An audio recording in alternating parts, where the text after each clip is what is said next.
Hello बच्चों, let us read this given question. So the given question says that when a proton is released from the rest in a room, it starts with the initial acceleration a naught towards west.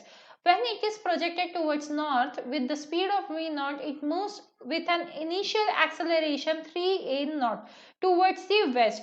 Find the electric field and the minimum possible magnetic field in the room. तो देखिए यहाँ पे हमें electric field और magnetic field दोनों की value निकालनी है, ठीक है। Find the electric field and the minimum possible magnetic field in the room. तो यहाँ पे हम मैग्नेटिक फील्ड निकालेंगे, दैट इज बी की वैल्यू हमसे पूछी गई है, ठीक है। बी की वैल्यू यहाँ पे पूछी गई है और साथ में इलेक्ट्रिक फील्ड तो एफएम होता है, ठीक है, इलेक्ट्रिक फोर्स होता है वो।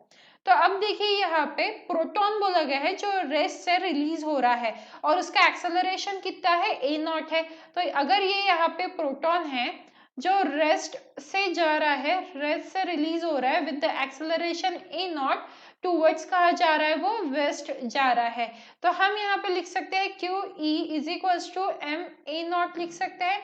यहाँ से मेरे पास ई की वैल्यू आ जाएगी, तो ये क्या हो जाएगा, M A naught divided by Q. मुझे क्या बोला गया था, इलेक्ट्रिक फील्ड फाइंड कीजिए, तो मेरा फर्स्ट का आंसर तो आ गया। इलेक्ट्रिक फील्ड क्या आया मेरा, M A naught divided by Q आ गया है। सो ये इसकी डायरेक्शन क्या रहेगी, क्योंकि प्रोटॉन वेस्ट की तरफ जा रहा है तो ये भी क्या रहेगा, टूवर्ड्स दी वेस्ट ही रहेगा। तो ये आ गया टूवर्ड्स दी वेस्ट। अब पता करते हैं हम मैग्नेटिक फील्ड, क्योंकि हमने इलेक्ट्रिक फील्ड तो पता कर ली, अब पता करते हैं मैग्नेटिक फील्ड।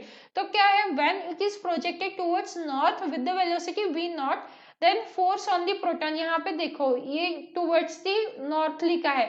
तो अब हम क्या करेंगे, यहाँ पे इस पोजीशन पे हम प्रोटॉन पे जो फोर्स अप्लाई हो रहा है उसकी वैल्यू निकाल लेंगे। तो फोर्स कितना हो जाएगा यहाँ पे हमारा, Q V naught plus magnetic field जो है वो रहेगी, राइट।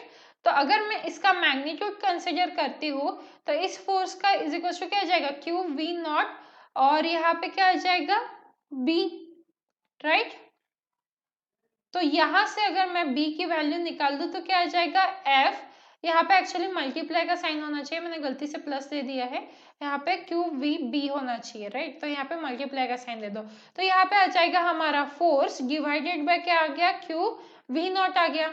तो ये हो गई बी की value, B is equals to F naught F divided by Q V naught. अब क्या करेंगे, इस एफ की वैल्यू पता कर लेते हैं। तो अगर मुझे एफ की वैल्यू पता करनी है तो क्या आ जाएगा, एफ इज इक्वल टू क्या आ जाएगा, F M, that is force due to magnetic field and force due to electric field, right. तो यहाँ पे एफ की वैल्यू क्या आ जाएगी, मास इंटू 3a, क्योंकि उसका 3a ए नॉट एक्सेलरेशन था, is equals to magnetic field का फोर्स की वैल्यू क्या होती है, Q V naught and B, plus electric field क्या होता है हमारा, mass into acceleration only, electric field जो force when electric field, okay, force क्या होता है हमारा, एम ए नॉट।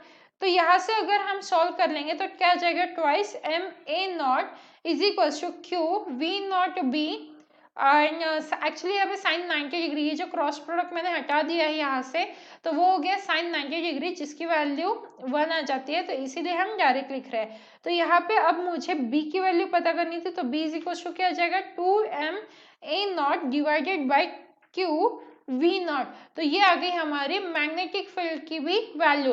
तो यही हमसे पूछा गया था, what is the electric field and magnetic field. So these are the final answers of this question. So I hope you understood it well. All the best.